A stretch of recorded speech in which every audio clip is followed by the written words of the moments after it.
Hi, everybody. This is Saad. Today is a big day for me. It is the official launch of the paperback edition of the Parasitic Mind, right here. Very excited. This is the hardcover, which came out exactly 1 year ago. So it's the 1 year anniversary of the launch of the Parasitic Mind. And today is the release of the paperback edition. So make sure to get out there and get your copy. I wanted to read for you a little section from the book. I won't read the whole section because then I'm going to read a letter that someone recently posted. So first I want to talk about the ideological conformity of diversity, inclusion, and equity, also known as the DIE religion, DIE for diversity, inclusion, equity. I'm just going to skip to one little part, but you should read the whole section. It starts on page 60 of the Parasitic Mind, but I'm going to read here from page 61. But the DIE zealots insist that all those under their dominion must be full converts to the progressive faith. A growing number of universities now require, as part of the faculty hiring and promotion process, that one demonstrates adherence to DIE principles. Take, for example, UCLA's Office of Equity, Diversity, and Inclusion. And the fact that I mentioned UCLA is going to become relevant in a second. It released a report explaining that faculty members should submit a statement as part of the standard evaluation of academic personnel wherein they highlight their, quote, past, present, and future planned contributions to equity, diversity, and inclusion, close quote. In the same way that the Ba'ath Party swore their allegiance to former dictator Saddam Hussein, and North Koreans publicly sang with great fervor their undying love for their now deceased, albeit glorious, dear leader Kim Jong-il, academic personnel must now prostrate themselves at the altar of DIE. Failure to do so might bring the death of one's academic career. How prescient this book is. Make sure to get your copy, because I'm now going to read to you an entire letter from a professor at UCLA named Gordon Klein. The letter is posted on Barry Weiss's Substack, Common Sense with Barry Weiss. The title is Why I'm Suing UCLA. I Refuse to Discriminate Against My Students. Then the Problems Began. It is really astonishing. Here we go. Recently, I was suspended from my job for refusing to treat my black students as lesser than their black peers. Let me back up. I teach at UCLA's Anderson School of Management, and I've been doing this for 40 years. I've taught 15 different courses in finance, accounting, and law.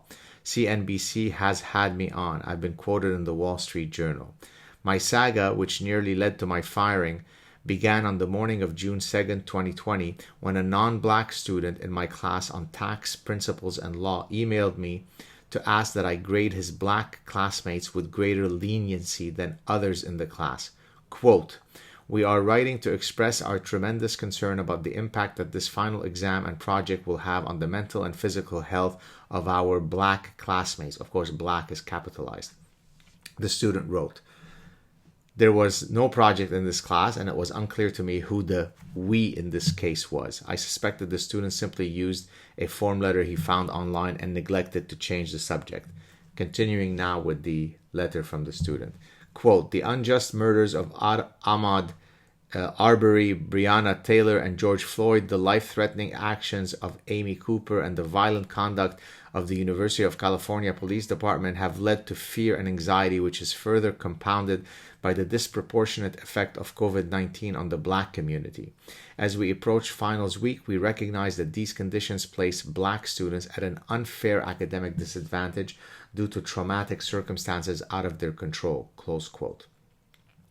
The student then requested that the final be a no-harm exam, meaning it should be counted only if it boosted one's grade. Quote, this is not a joint effort to get finals canceled for non-black students, but rather an ask that you exercise compassion and leniency with black students in our major, close quote.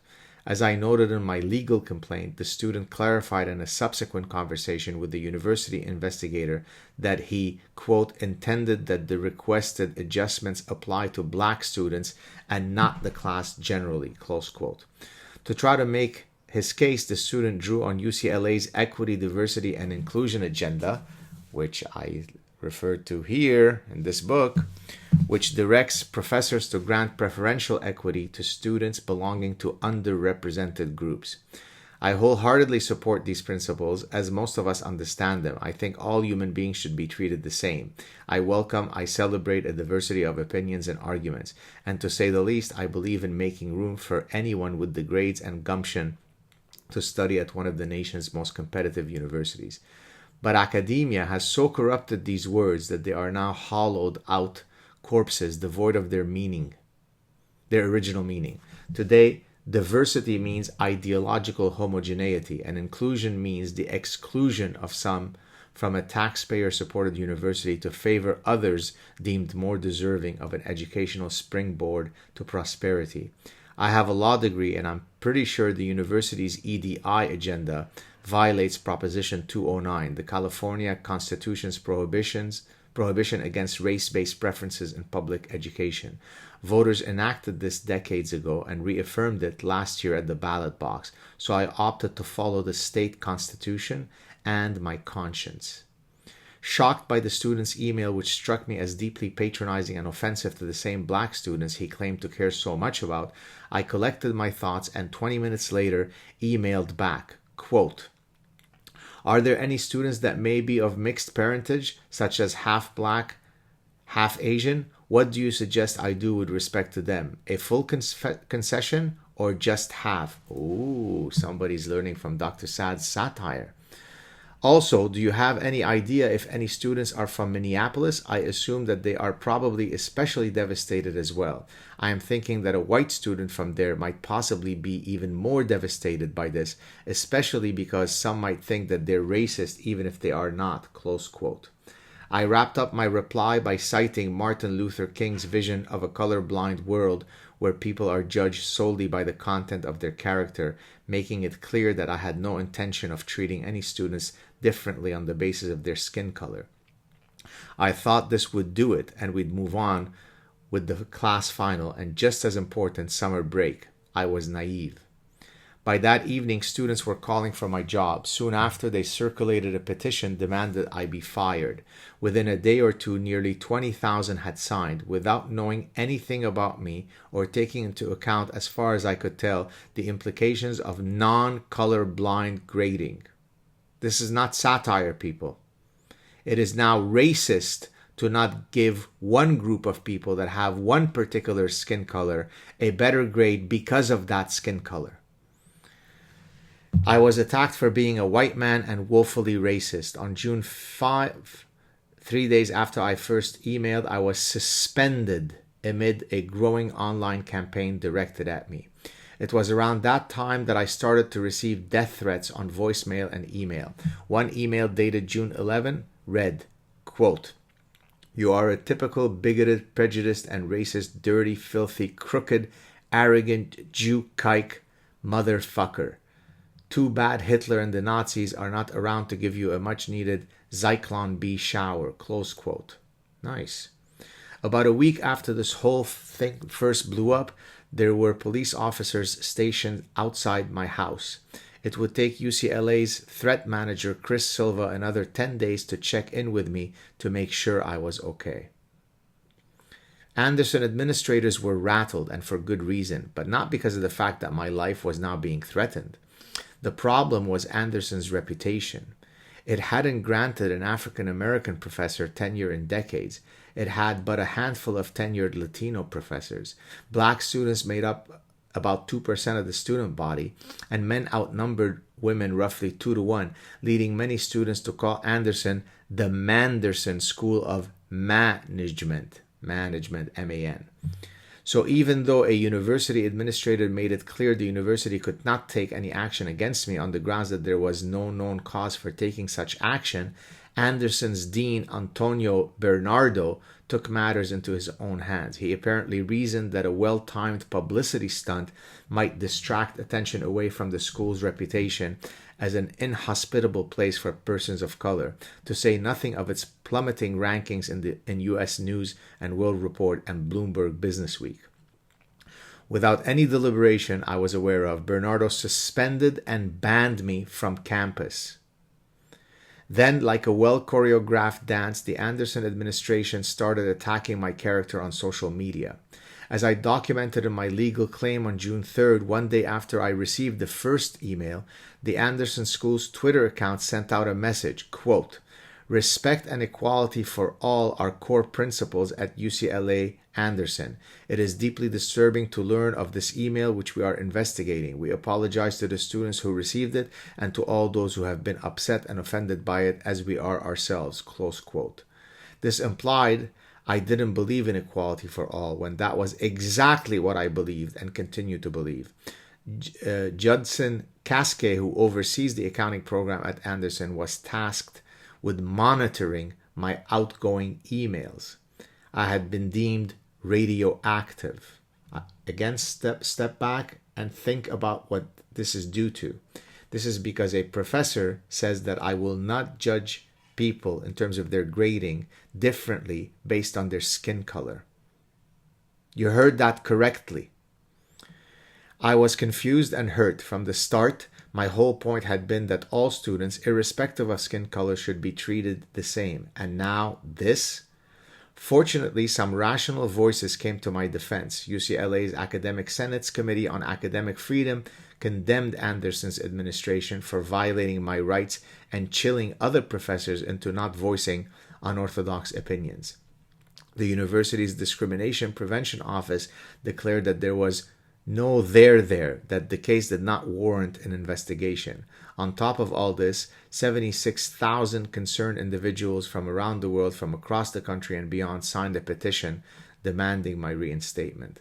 Less than 3 weeks ago, after this whole thing blew up, I was reinstated. But this story is not over.